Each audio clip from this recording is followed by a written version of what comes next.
لەگەڵ هاتنی وەرزی بەهاردا گیای کوردەواریش وەکو کەنگر و کاردی و تۆڵەگە و چەندین جۆری تر لەو گیا شاخیانەی بۆ خواردن بەکاردێن بازاڕیان گەرم و گوڕ کردووە. فرۆشیارانی ئەو گیا بەهاریانە دەڵێن ئەگەرچی هێشتا زووە بۆ پێگەیشتنی تەواوی گیا بەهاری و خواردنە کوردەواریەکان، بەڵام خەڵکی داوای دەکەن و دەڵێن کڕین و فرۆشتنی خێرەیە.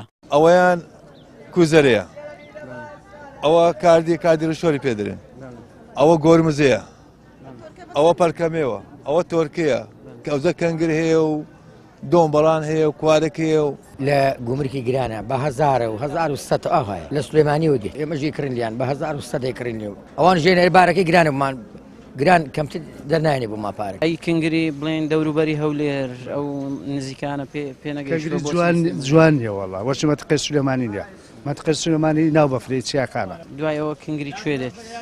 ئێران دێتن کوێستانەکە سەرەوە ئێران دێتن. پێی دەرێن جێ بەڕق ئەوەش پێی دەرێن ڕیشە.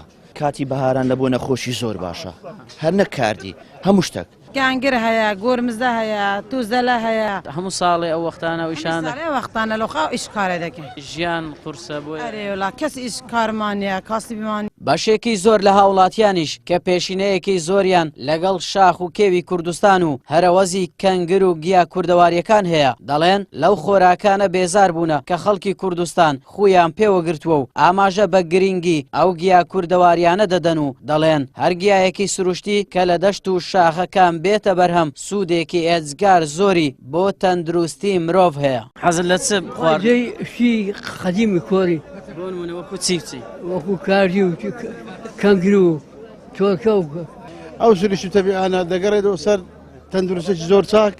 زمانی باپیرانەوانوانە بابن ئەوستە سروشتانیان دەخوارد هەمووی تەندروستی چاکیان هەبوو، تەمەنیان درێژتر بوو، دوور بوون لە نەخۆشی. ئێستا خەڵک هەمووی نەخۆشە بە گەنج و پیر و هەمووی.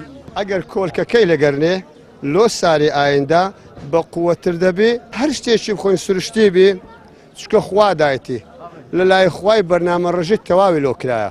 ئەوەی خوا دایەتی لە گەرمیان لە کوێستان هەمووی دەرمانە، خوا هەمووی لە مەسلحەتی مەیدایە.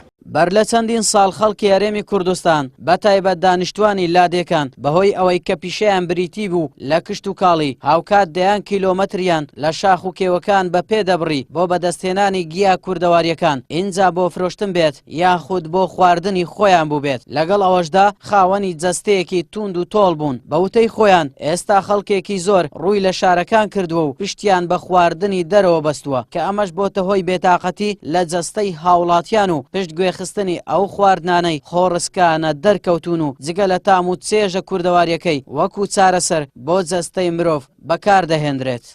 ئاراس عەزیز، کەناڵی پێام، هەولێر.